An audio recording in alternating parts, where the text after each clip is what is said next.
उनसे संपर्क न होने से उनमें एक निराशा का भाव है, ये भी एक कारण है। कांग्रेस के अलावा बीजेपी में भी दल बदल की राजनीति का सिलसिला चल रहा है। पहले करुणा शुक्ला बीजेपी छोड़ कांग्रेस में शामिल हुई।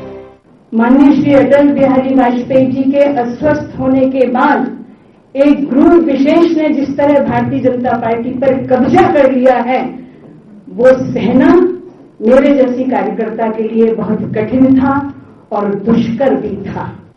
वहीं रविवार को उत्तराखंड के अल्मोड़ा से सांसद रहे बीजेपी के नेता बच्चू सिंह रावत ने बीजेपी का साथ छोड़ दिया।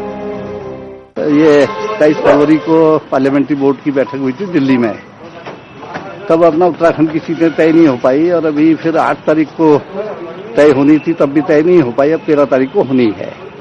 लेकिन मुझे पता लगा कि यहाँ तो हमारा नाम भेजा ही नहीं गया। मिलने बिछड़ने के इस सिलसिले में बीजेपी को नए सहयोगी भी मिल रहे हैं। बिहार में रामविलास पासवान एनडीए में शामिल हो गए। इतना ही नहीं, एमएनएस प्रमुख राज ठाकरे ने भी चुनाव में जीत के बाद मोदी को समर्थन करने का वादा किया है। इसके अलावा कर्नाटक में येदियुरप्पा की पार्टी में वापसी हो गई है। केशुभाई पटेल भी बीजेपी में लौट आए हैं। ब्यूरो रिपोर्ट, जिया न्यूज। तो सिलसिला जारी है पाला बदलने का, चाहे नेता व्यक्तिगत तौर पर पाला बदलें या फिर गठबंधन के रूप में पाला बदलने की ये सियासत सामने आए। तमाम पहलू हैं इस चर्चा के। ये चुनाव आनंद, जिस प्रकार से चुनाव से पहले नेता पाला बदल रहे हैं जी, चुनाव के बाद जो रीजनल पार्टियां उनके बड़े स्तर पे पाला बदलने की संभावना रहने वाली है। जैसे कि बात हुई अरुण जी, कहा गया नीतीश कुमार जी प्रधानमंत्री पद के लिए सबसे उपयुक्त उम्मीदवार हैं। मुलायम सिंह यादव, उनकी पार्टी के लोग कहते हैं कि नेताजी के अलावा दूसरा कोई प्रधानमंत्री पद का उम्मीदवार हो ही नहीं सकता। ये तो तब है जबकि भी तीसरे मोर्चे का प्रारूप पूरी तरह से सामने नहीं आया है। इसी तरह से जयललिता पहले अलग हो गई है।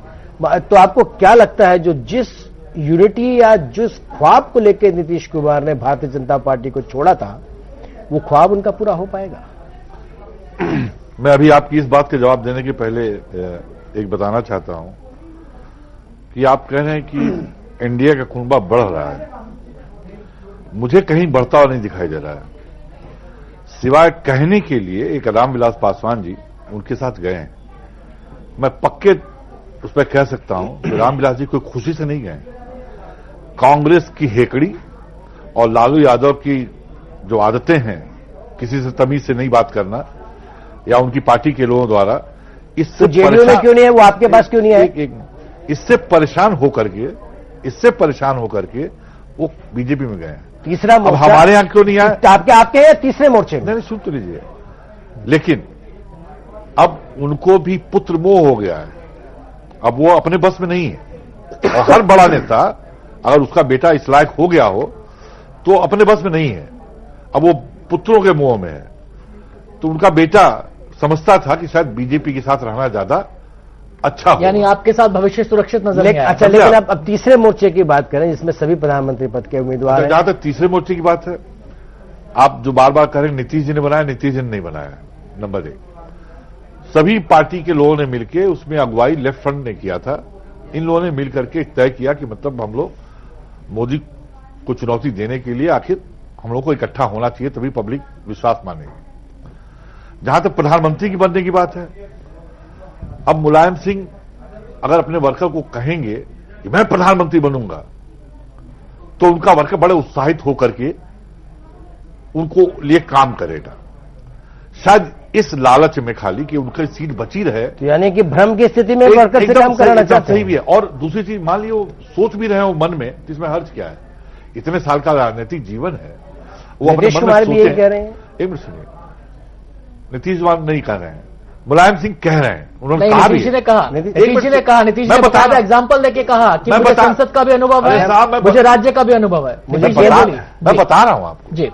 पहले मुलायम सिंह जी की बात है कि वरिष्ठ नेता है और शायद उनके मन में हो बनने का, क्या हर्ज है? और जहां तक नीतीश जी की बात है, नीतीश जी ने यह कहा है, उनकी भाषा समझिए, बॉडी लैंग्वेज देखिए, कि जो लोग प्रधानमंत्री का उम्मीदवार बन के घूम रहे हैं और अपने को बहुत काबिल दिखा रहे हैं, मैं उन दोनों लोगों से खुद को अपना काबिल मानता हूं, इसलिए कि मुझे दिल्ली में भी 10 साल राज करने का मौका मिला है, शासन करने का मौका मिला है, रेल मंत्री रहा हूं। एनडीए के साथ इसमें एनडीए के साथ डॉक्टर दत्ता, यहाँ पे एक बड़ी महत्वपूर्ण अरुण जी की बात को मैं बता रहा हूँ। नीतीश जी के बारे में जब पूछते हैं तो बॉडी लैंग्वेज की बात होती है। उनके व्यक्तित्व की बात नहीं होती है। जब हम जिसकी दूसरे दल के बारे में बात करते हैं उनके शब्दों की बात होती है। तो आपको क्या लगता है कि क्या ये जो तीसरा मोर्चा बन रहा है और ये जो तीसरा मोर्चा अपने अपने राज्यों में जब सीटें लेकर के आएगा अलायंस करने के बाद में जिसकी भी खिचड़ी बनती हुई तैयार दिखेगी उस थाली में जाकर के नहीं बैठ जाएगा? यही हुआ है। मैं हमेशा कहता हूं कि बरसात के पहले बूंद की तरह होता है और बरसात के अंतिम बूंद की तरह बिखर भी जाते हैं तीसरे मोर्चे के लोग। तीसरे मोर्चे में इतने सारे पोटेंशियल प्राइम मिनिस्टरियल कैंडिडेट हैं कि उसी चीज को लेकर घमासान होगा और उसी चीज के चलते बिखर भी जाएंगे। अब तीसरे मोर्चा की तो मतलब सही तरह से रूपरेखा तैयार भी नहीं हुआ है। एक और चौथा मोर्चा भी आ रहा है आपके तृणमूल कांग्रेस, और सुनने को मिल रहा है कि जयललिता जी वार्तालाप कर रही है ममता बनर्जी के साथ भी और लगातार वार्तालाप चल रहा है। हाँ, तो चौथा मोर्चा भी आ रहा है, शायद उसके बाद पांचवा मोर्चा भी आएगा। तो ये जितने सारे हैं सब अपने अपने क्षेत्र को बचाने के चक्कर में हैं और रीजनल प्लेयर्स अपने अपने क्षेत्र में अपना जनाधार बचाने के चक्कर में हैं। और असली खेल जो होगा वो 16 मई के बाद होगा जब सरकार बनेगी। अनंत, यहाँ पे ना जयवीर सिंह से रिएक्शन लेना चाहिए इस बात को लेकर के कि जिस प्रकार से जो ये घटनाक्रम लगातार हर पल बदलता जा रहा है जी, और राजनीति जो है अपने नए नए रंग दिखा रही है जी। ऐसे में हर कोई कहता है तीसरा मोर्चा, जैसे कि अभी अरुण जी ने कहा कि वो मोदी को रोकना चाहते हैं इसलिए तीसरा मोर्चा बन रहा है। कांग्रेस मोदी को रोकना चाहती है इसलिए वो लड़ रही है। बाकी जो और दल है, आम आदमी पार्टी है, सब वो भी अपनी जीत के लड़ रहे हैं। सबके सब मोदी को रोकना चाहते हैं इसलिए चुनाव लड़ रहे हैं या फिर कोई अपनी नीति पर भी लड़ रहा है? शेरगिल साहब, नहीं, इसका जवाब मैं ही आपको मैं एक बार शेरगिल जी से जवाब ले लूं, बड़ा महत्वपूर्ण जवाब होगा उनका। नवीन जी, आनंद जी, जैसा दत्ता जी ने कहा, इस तीसरे मोर्चे के अंदर कई मोर्चे हैं, चौथा, पांचवा और छठवां। इसका मैं सिर्फ एक ही कारण मानता हूं, इनकी जो पर्सनल एम्बिशंस हैं, जो भी ये रीजनल लीडर्स हैं, अब वो एक प्राइम पे पहुंच गई हैं। ये इन्होंने हर बार कभी ये कांग्रेस का हिस्सा रहे हैं, कभी भारतीय जनता पार्टी साहब, आपको रोक रहा हूं बीच में, लेकिन आपने तीसरे मोर्चे को लेकर जिस तरीके से बात शुरू की है तो मैं थोड़ा सा पृष्ठभूमि में लेके जाऊंगा। मैं संयुक्त मोर्चा से लेकर देवेगौड़ा, गुजराल साहब, सबका जिक्र यहां पर करना चाहूंगा कि कैसे आप इस तीसरे मोर्चे की बात जब आती है, तीसरी शक्ति की बात आती है, तो कैसे कांग्रेस इनके सपोर्ट में रही है, अपनी मर्जी से सपोर्ट दिया, फिर वक्त के हिसाब से सपोर्ट ले भी लिया। तो कांग्रेस एक बड़ी प्लेयर है इस तीसरे मोर्चे की, और वो यही चाहती है कि भारतीय जनता पार्टी दूसरी सरकार में ना बने। तीसरे मोर्चे की सियासत में कांग्रेस एक बड़ी प्लेयर है। और एक चीज जयवीर जी, एक चीज मैं ऐड करना चाहूंगा बिफोर यू रिप्लाई। मैं ये कहना चाहता हूं आपसे और सुनने के लिए भी बहुत इच्छुक हूं कि अगर कांग्रेस पार्टी बहुमत कांग्रेस पार्टी को नहीं मिलती है और चुनाव का नतीजा इस तरह का होता है कि कांग्रेस सरकार बनाने के सक्षम नहीं होती है, तो क्या कांग्रेस फिर ये ट्रायल एंड एरर मेथड दोबारा प्रयोग करेगी? 2.5 साल 3 साल के लिए एक तीसरा मोर्चा को खड़ा कर देगी, एक अनस्टेबल गवर्नमेंट बना देगी और फिर अपने मतलब कि अपॉर्चुनिटी के हिसाब से 2.5 साल 3 साल बाद फिर मध्यवर्ती चुनाव करवा देगी। कांग्रेस का रोल क्या रहेगा 16 मई के बाद अगर कांग्रेस पार्टी सरकार नहीं बना सकती है? दत्ता जी, सबसे पहले तो ये हाइपोथेटिकल क्वेश्चन है क्योंकि कांग्रेस पार्टी ही सरकार बनाएगी। नंबर दूसरा, जब हमने तीसरे मोर्चे को सपोर्ट दिया है, मैं इस बात को मानता हूं वो हमेशा ही एक फील्ड एक्सपेरिमेंट रहा है। इसलिए नहीं कि वो कांग्रेस की सपोर्ट किस तरह और कब और कैसे ली गई, बट उनकी जो इनहेरेंट कॉन्ट्रोडिक्शंस हैं आपस में, आइडियोलॉजिकल डिफरेंसेस हैं, वो तीसरे मोर्चे का एक सबसे बड़ा बैकड्रॉप। अब इसी आज की स्थिति देख लीजिए, डीएमके का एडीएमके से, तृणमूल का लेफ्ट से, आरजेडी का रामविलास पासवान से, with in the third front इतनी ही इनहेरेंट कॉन्ट्रोडिक्शन है, उसका चंद्रशेखर जी की सरकार क्यों गिरी थी? मैं याद दिलाना चाहूंगा, चंद्रशेखर जी की सरकार क्यों गिरी थी? 2 पुलिस कांस्टेबल आसपास देख लिए गए और सरकार गिर गई थी। देखिए आनंद जी, देखिए अगर आप जासूसी का इशारा था उस समय कि जासूसी करवाई जा रही राजीव गांधी की। पॉलिटिकल पार्टी जब हमने पॉलिटिकल पार्टी को सपोर्ट दी है वो कुछ मुद्दों पे दी है, अनकंडीशनल सपोर्ट कभी नहीं हुई है। और जब हमें लगा कि ये हित में नहीं, हमने विपक्ष का रूप धारण किया। आम आदमी पार्टी का देख लीजिए, जब जन लोकपाल की बात हुई हमने विपक्ष का रोल निभाया है। तो ये कहना कि कांग्रेस पार्टी, हाँ अगर कोई सिचुएशन बनती है, वो आज हाइपोथेटिकल सिचुएशन है, मैं उस पर कह नहीं सकता कि कांग्रेस का क्या निर्णय होगा, वो बात की बात है। पर हमारा फैसला सिर्फ बीजेपी को गिराना नहीं है, ये बीजेपी का एजेंडा है कि सिर्फ कांग्रेस की निंदा करो और वोटें बटोरो। हमारी अपनी योजनाएं और नीतियां बहुत है, बीजेपी को रोकना हमारा लक्ष्य नहीं है। बिल्कुल ठीक। इसमें अनंत योजनाओं पे होगी। अनिल सुमित्रा जी का रिएक्शन ले लें, लेकिन उससे पहले अरुण जी से एक बात जान लें कि क्या सभी के सभी दल भाजपा को रोकने के लिए, मोदी को रोकने के लिए कोशिश में लगे? देखिए, चूंकि कांग्रेस हाशिए पे आ गई है और ये कल्पना करना कि कांग्रेस 80 से 100 के बीच में भी आएगी थोड़ा मुश्किल है। इसलिए कि कांग्रेस ने जो भ्रष्टाचार और महंगाई को बिल्कुल नजरअंदाज किया, इस कारण देश की जनता जो है अब कांग्रेस से तो निवृत्त होना चाहती है कम से कम इस चुनाव में। और एक विकल्प के तौर पर एक ऐसा व्यक्ति सामने आया है जिसके ऊपर दाग है कि उसने अपने धर्म का निर्वहन नहीं किया है। राजधर्म का उसने निर्वहन नहीं किया और भारतीय जनता पार्टी के सभी दिग्गज नेताओं को एक किनारे करके मीडिया, सोशल मीडिया, फेसबुक, इनके जरिए पार्टी के ऊपर ऐसा वर्चस्व उन्होंने बनाया कि सारे भारतीय जनता पार्टी के बड़े नेता हाशिए पे चले गए। तो इसीलिए आप उसको आज तक भारतीय जनता पार्टी के बारे में कम से हम लोग समझते थे कि वो एक ऐसी पार्टी है जहां समूह निर्णय लेता है। जरूर पीछे से आरएसएस कुछ करती रहती थी, लेकिन दिखता कम था। अब तो सामने एकदम दिखाई दे रहा है कि आरएसएस जो कह रही है वही भारतीय जनता पार्टी कर रही। जब भी मतभेद कुछ हो रहा है उसमें पार्टी नहीं कुछ कर रही है, आरएसएस कर रही है। तकलीफ बीजेपी के नेताओं को लेकर थी, इसलिए हट गया। तकलीफ उन बीजेपी के लिए और आरएसएस के लोग जब कोई निर्णय लेंगे और मोदी उनका व्यक्ति अगर होगा और जिस व्यक्ति को पूरे देश के लोगों को लेकर चलने का और लोगों को लेकर चलने का कुछ नहीं, अपने ही पार्टी के लोगों को किनारे कर देने का अगर उसकी मंशा है प्रधानमंत्री बनने के लिए, एक बार और समझिए, आज तक इतना व्याकुल कोई भी व्यक्ति देश में प्रधानमंत्री का उम्मीदवार नहीं हुआ है।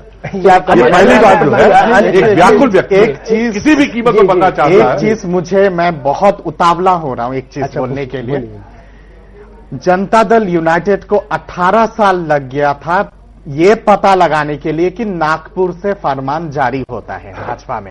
नेशनल डेमोक्रेटिक अलायंस में सरकार में भी रहे, मंत्री भी रहे, गांधारी जैसा चश्मा पहन के बैठे रहे, पता नहीं चला कि आरएसएस से फरमान जारी होता है। असली बात यह है कि प्राइम मिनिस्टरियल कैंडिडेट कौन होंगे, और उसी के चलते अलायंस टूटा था जेडीयू और भारतीय जनता पार्टी के बीच में। ये तमाम पॉलिटिकल पार्टीज जो सोचते हैं कि कुछ भी बोल देंगे और जनता अमृत वाणी के हिसाब से ले लेंगे। नीतीश कुमार चाहते थे कि प्रधानमंत्री कैंडिडेट का घोषणा उनके नाम पे हो और यहां भाजपा का निर्णय और कुछ को लेके, और इसी पे घमासान हुई थी और इसीलिए अलायंस टूटा था। अरुण जी आपसे इस पर जरूर प्रतिक्रिया लेंगे, लेकिन अभी सबसे पहले चलते अनिल जी के पास, अनिल सुमित्रा जी के पास। क्या आपको लगता है कि सभी दल इस समय इसलिए कुछ दल एकजुट, रीजनल पार्टी एकजुट इसलिए हो रही हैं कि उनको मोदी को रोकना है, कांग्रेस इसलिए लड़ रही है कि मोदी को रोकना है? क्या सबका ध्येय एक ही है, मोदी को लड़ना है, मोदी को रोकना है, या फिर आप समझते हैं सरकार के लिए भी? नवीन, एक सवाल मैं भी ऐड करना चाहूंगा, वो ये, क्या मोदी बीजेपी के अंदर भी लड़ रहे हैं अपने लोगों से? ये भी बड़ा सवाल है। हाँ, लड़ाई दो जगह है। लड़ाई बाहर भी है, लड़ाई अंदर भी है। आउटसाइड ऑपोजिशन, इंटरनल ऑपोजिशन, दोनों चीज। एक तो जो ये हो गया है कि विपक्ष की जो नेत्री है शायद सरकार के स्थगित होने के बाद अंदर में ऑपोजिशन की रोल अदा कर रही है। जी अनिल जी बताइए।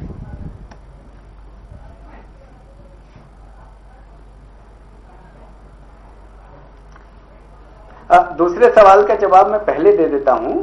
मोदी जी किसी से लड़ नहीं रहे, बहुत तेजी से आगे बढ़ रहे हैं पार्टी में और देश में।